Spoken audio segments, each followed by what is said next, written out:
Thank you very much, Commissioners. It's always hard to follow Supervisor Kim, and I will try to get to that meeting soon so that people can actually use the restroom. But I'd like to begin by thanking the Planning Commission for hearing this matter, to the Planning Department staff that has done so much work on this issue for the last few months, and more importantly, to all the members of the public on both sides of the issue that have come out to speak here today. Let me say that if there's one thing that we can all agree upon, I would hope, is that if there's anything to be said about this law, is that as of the effective date, this law is not working. The system is broken.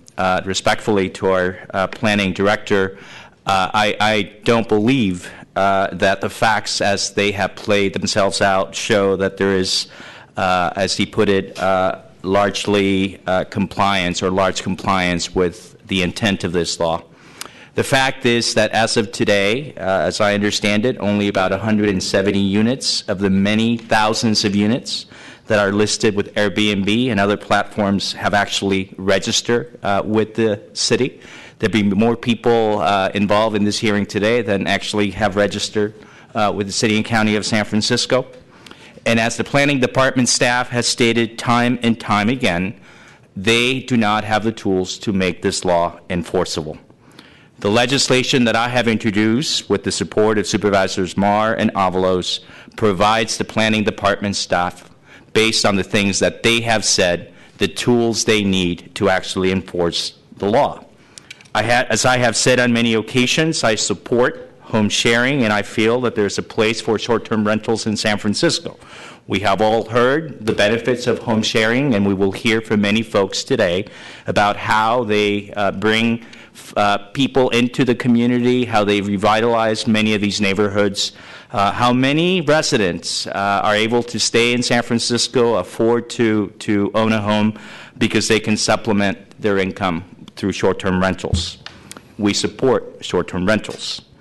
But left unregulated, short-term rentals will continue to exacerbate the housing crisis that we are facing. And this crisis is only getting worse. To protect our housing stock, it is our responsibility as city government to make sure that we have laws that can actually be enforced.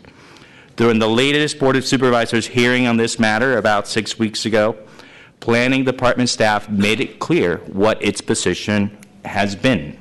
And its position until recently has been that leaving Airbnb and other platforms off the hook is not going to work. This is what Anne-Marie Rogers, who is a senior San Francisco planning advisor, said. And I quote, "Let's ensure that it's not just the home sharers and the city who commit to following the law. Hosting platforms should too." In an email that Ms. Rogers subsequently sent to my staff, she expanded on this concept and said that at least two things are required for proper enforcement to occur. And I quote, 1, penalties for hosting platforms that list unregistered units, and 2, better data, including booking data, for each short-term rental. Both of these critical components that your Planning Department staff has asked for are actually included in my legislation. And yet, in the last 2 weeks, we have seen what appears to be a shift of position in our Planning Department staff. And I personally, as a member of the Board of Supervisors, I want to apologize to the staff that has been placed in this position. Your staff put itself out on a limb by making it clear what they thought, and yet at some point along this process, that position was overruled, and we now hear from planning that their position is that they no longer need the data that they have been asking for many months. Their position, as I understand it, is that because not all hosting platforms collect booking data, the data set provided to the city would be incomplete. Well, the fact is that we have known that all along. Airbnb has been making that case all along, month and month after month. So what has changed? Nothing has changed other than the fact that the mayor and another supervisor have put forward a proposal that does not include the tools that your own staff had requested.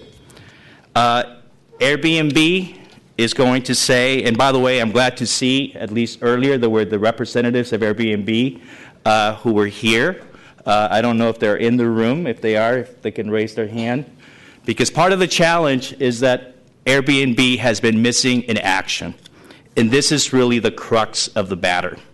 I believe that when all is said and done, what your planning department staff has said is that a complaint-driven enforcement system is simply not going to work. There has to be some skin in the game for these hosting platforms. Airbnb is by far the most popular hosting platform in San Francisco, with as many as 5,000 local listings reported on their site. It is a multi-billion-dollar corporation, $20 billion, as the last time that I checked online. They are so successful that cities across the world are scrambling to regulate them and have them comply with local laws. Airbnb has the data this city needs to enforce the law because they make money off of every night a room is booked. And it's this company, it's this company that has been and continues to be the reason why this data has not been shared with the city and county of San Francisco. And I am here to submit to you a very radical proposition that it is not the job of the planning department, the board of supervisors, or the mayor to write legislation that protects the business practices of a corporation simply because it's worth a lot of money and has a lot of political influence. It is the job of our city government to ultimately protect the public, including the housing stock that is being put at risk by the unenforceability of the current law. For these reasons, I am urging this department, this commission, to put forward recommendations that actually follow what your staff until recently has said. And I will submit to you that if this commission and our board of supervisors failed to do what they should have done months ago, then I think that the only recourse will be for the voters of the city and county of San Francisco to decide for themselves whether corporations should follow the rules. Now let me talk specifically about some of the amendments that I'm proposing in my legislation. First, let me say that my legislation amends the definition of an interested party to include neighbors within 100 feet. I believe that all people who have been negatively impacted by a short-term rental in their community have a right to go to court. And this includes the owners of residents, if there's a neighbor or a permanent resident in the building. I want to be clear that I have omitted absentee landlords from the definition of interested parties because I believe that absentee landlords can already act and protect their interests by evicting the tenant for breach of a lease if they choose to do so. What I'm trying to do here is to actually give people in the neighborhoods in San Francisco the power to protect their rights. The second point about my legislation is enabling the city and county of San Francisco to institute civil penalties at any time. My legislation enables staff to institute civil proceedings against a hosting platform or a host at any time. It is, I believe, our right as a city to be able to institute these penalties because without those penalties, there will not be proper enforcement. The third item that I think is important is allowing interested parties to take hosting platforms to court and to allow them to collect civil penalties. Again, we need to give people the opportunity to go to court and actually protect their own interests.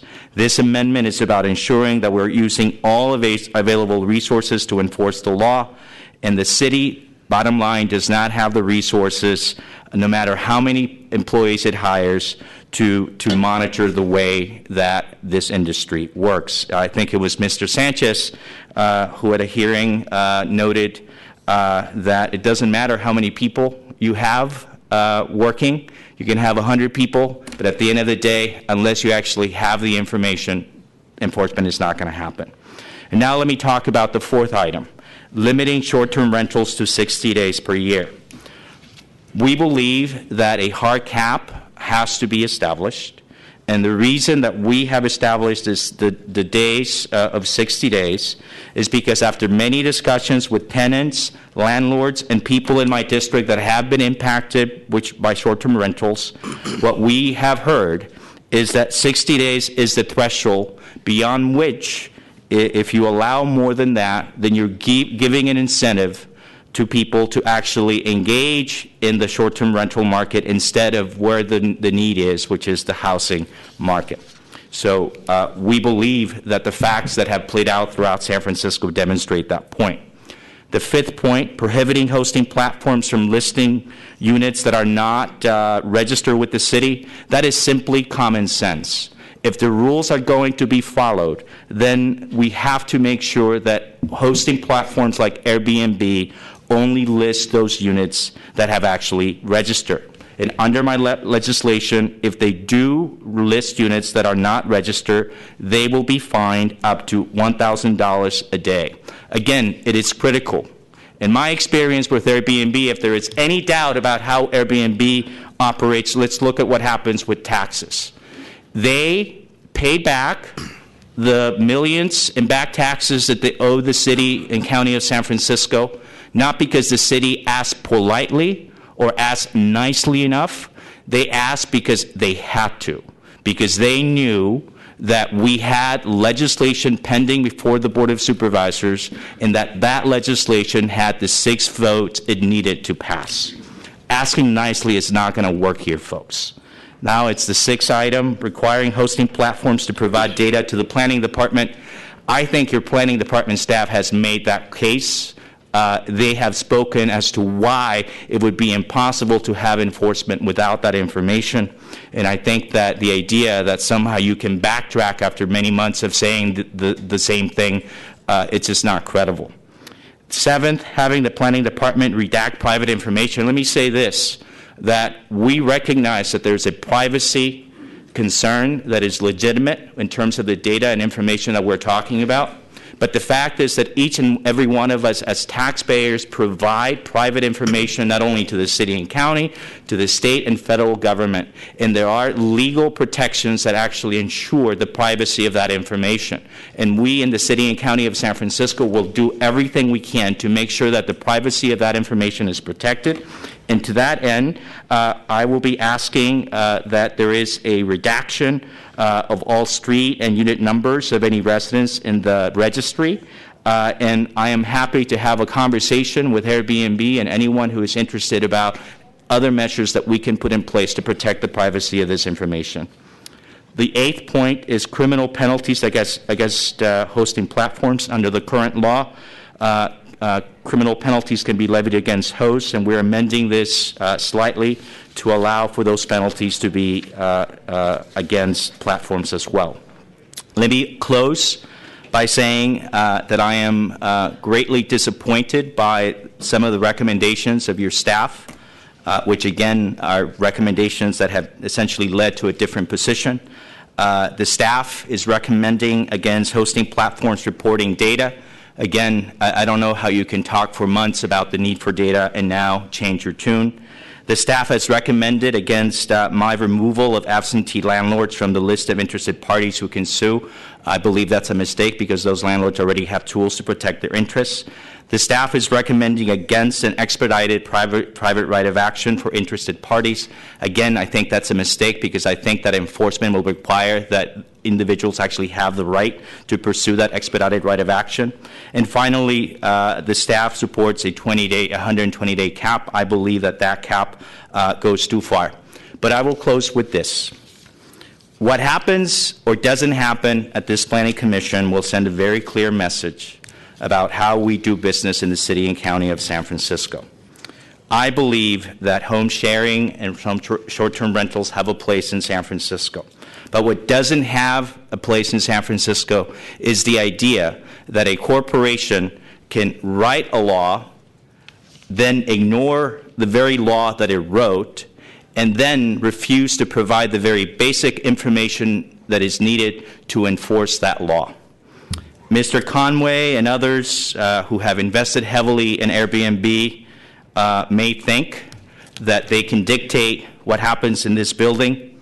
I hope that through your actions, this commission and the Board of Supervisors will demonstrate that it is not corporate titans like Mr. Conway that run San Francisco, that run the planning department, but that this department and the policy of this city is ultimately driven by what is right for San Francisco, not by what is right for the bottom line of a major political contributor. Thank you.